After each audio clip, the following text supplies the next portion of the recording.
So I know you found a lot of purpose in your pain and your past and your experience with video game addiction drives a lot of what you do now. I'm curious, like what were video games doing for you as a kid? Like what pain, what problems were they numbing for you? Yeah, so I think they were doing a lot more than numbing my problems. So I think the first thing that I realize now is I skipped a grade early on, which I know a lot of like type A parents are really proud of. They're like, oh yeah, my kid is smarter than all the other kids. I think that had a lot of damaging effects for me. So the first thing to understand is that when you're in school, your social status, usually at least when I was in school, as a boy, relates to your physical capability, not your mental capability. If you're the smartest kid in the class, you get bullied. Get called teacher's pet. The kids who have a high social status are the ones that are like play football and, at the beginning of PE class, you divide into two teams. There's two team captains. Your social status is determined by how quickly you get picked for either team. So I was the last kid to get picked because I was a year younger. I was a 5-year old competing against sometimes 7-year olds. Like that's crazy. Like there's just no way you can win. So I grew up in a scenario where I could not compete. Right, I was just a loser. Like objectively, all the time I would be at the bottom. So video games offered me the first avenue for a level playing field. Because if I was playing a video game, a 5-year old can beat a 7-year old with like enough practice because it's just cognitive, it's just reflexes. So it allowed me to get some degree of social identity. Second thing that happened was that I found school to be incredibly boring because school moves at the pace of the slowest kid. And the cool thing about video games is when you beat level one, level two is waiting for you. When you beat level two, level three is waiting for you. So I found a constant level of intellectual challenge and engagement, which I absolutely fell in love with. So this is where the roots of my addiction were formed. It allowed me to compete against my peers. It allowed me to feel challenged instead of bored. Later on, what ended up happening is that, I started to do poorly in life. And then I fell into this trap of like numbing my emotions by playing video games. And I remember like when I would go to bed when I was a freshman in college and literally failing out of school, like it hadn't happened yet because it was mid semester. I remember going to bed and realizing like I'm failing out and there's like nothing I can do about it. Like I felt completely powerless. So those thoughts would come roaring back when I went to sleep. And I would feel so guilty, feel so powerless. It was just so painful. So the only antidote that I had is I had to play video games until I was so exhausted that I would just pass out the moment that my head hit the pillow. So the only way, and that video games are good at that. Like there's even a case from 2012 where someone died of a cardiac arrhythmia after gaming for like 60 hours straight. So they can suppress your physiologic signals. They can keep you going for long, long, long periods of time. And so then what would happen is since I would play to the level of exhaustion, then I'm going to sleep at 4:30 in the morning and then I'm sleeping through all my classes. It makes it impossible to wake up. Now there's another day that I've slept through all my classes. My grades have dropped a little bit more because after the fourth day of class that you miss, you lose like 3 points on your final average and things like that. Like it was really terrible. And so then I just got stuck in this cycle where like the only thing that I could do to avoid my pain was play video games. And then it even reached the point I was so desperate that what I would do is sneak when I went home for like a break after the semester, I would sneak out in the morning and steal my transcript from the mailbox so that my parents didn't see it. And then my parents would ask me like, "Where's your grades?" And I was like, "Oh, they send them at the end of the year in college. It's different." And they're like, "Oh, okay." So I was just delaying and playing tricks and playing video games and screwing up my life. I've heard you say that your journey began at failure. A lot of people's journeys end at failure and they give up on themselves. How did you use, failing out of college and your experience with what you just described to propel you to do essentially what you're doing now? That's a great question. So I think the first thing to keep in mind is see, what's the difference between a failure and a setback? If if it's your last data point, it's a failure, right? Because that's when the game is over. That's when it's a loss. But if you keep going afterward, it's a setback. So also, like I remember when I was applying to medical school for the third year in a row. So I'd been rejected from about 80 medical schools at this point.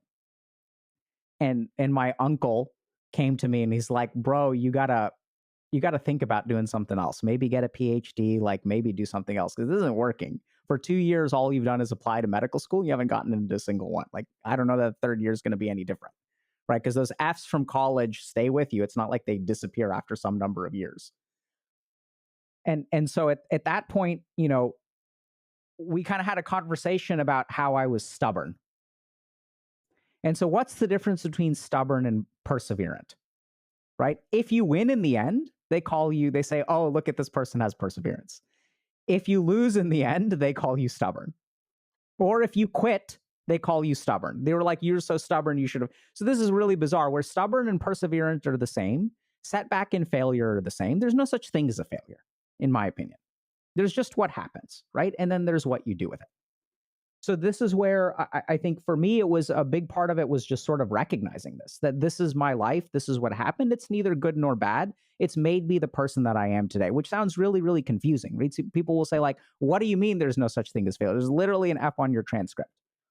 And this is where I didn't understand this, but there was no scenario in which I thought failing out of college is better than getting a 4.0 GPA. You ask 100% of people, I imagine they'll say 4.0 is better than 2.0. Except what's really bizarre is now a big part of my brand is that I went from failing out and graduating with a 2.5 to training and teaching at Harvard Medical School. So like this is the one scenario where I'm not a 4.0 kid. I'm actually a degenerate loser who failed out. And that's all a part of my journey. And so for other people out there to recognize that your failures turn you into the person that you are. Do they cost you certain things? Absolutely. Will they make your life difficult? Absolutely. There's no question about that.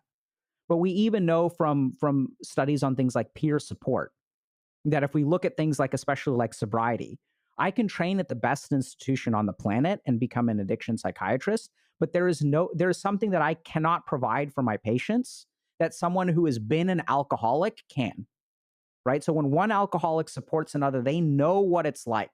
And there's no substitute for your experience. So even your failures turn you into the person that you are. And I think at the end of the day, the only thing that you can do, whether you succeed or you fail, the next day you wake up, your options are very simple, right? You can just continue going. Whether you fail today or you succeed today, the way in which you keep going may change. But there's only one direction to move. Life is going to move you forward whether you want to or not. Time will tick whether you want to stay in the same place.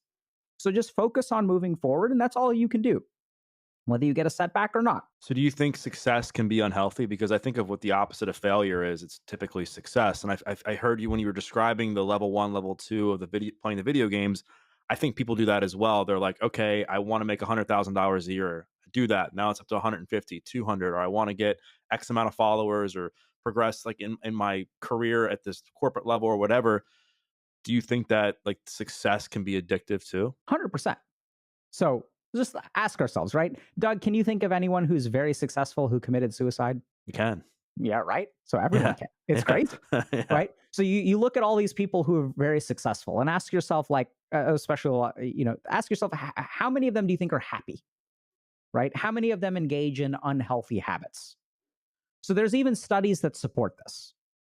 So I went to medical school at this place called Tufts University School of Medicine, and then I did my psychiatry training at Harvard. And what I found is that at Harvard, there's way more imposter syndrome than there is at Tufts. I did my undergrad at University of Texas. I didn't really know what imposter syndrome looked like back then. But generally speaking, the higher you climb, the more vulnerable you are to imposter syndrome. So there are all kinds of negative things that can come with success. We can get imposter syndrome. We can develop ego. We can develop what you just pointed out as well, which is this concept of moving goalposts. So if my goal is 100,000 and then do I get content at 100,000? No, now it's 150. Once I get 150, is that enough? No, then it's 200. So there was a period of time where in my private practice, 30 to 40% of my patients were in finance. So these were people at like Goldman Sachs and like making millions, tens of millions of dollars a year, and they were still very unhappy. So you can chase success, and there's objective value to success. I'm not saying don't be successful. But I think what makes something healthy or unhealthy is not success or failure, because we just talked about, and it's a beautiful question from you, right? So if failure can be healthy, can success be unhealthy? Absolutely. So the main thing is who's in control. So there's no such thing as healthy emotions or unhealthy emotions. What makes an emotion healthy or unhealthy is who's in control. So if the sadness is in control of you, then it's going to be unhealthy. And this is where we can even look at things like excitement and love. Aren't those good emotions? Well, it depends on who's in control. If I've been married for 15 years and I have two 12-year-old twins and I fall in love with someone else, is that love a good love or a bad love? Well, that depends on who's in control. If I get really excited about this thing, oh, I want to learn to play guitar, and then I order a guitar off of Amazon and I buy all this sheet music and things like that, is that good or bad? Well, it depends who's in control. So if the success is in control of you, which I tend to find for a lot of people happens, the more successful you are, the more likely it is that success will be controlling your life. That the way that you feel about yourself, your sense of identity, you can't stop, you can't be at peace. Because if you are unsuccessful, then you become unhappy. And now what's happened is that your unhappiness is not yours to control. It's controlled by the outcomes.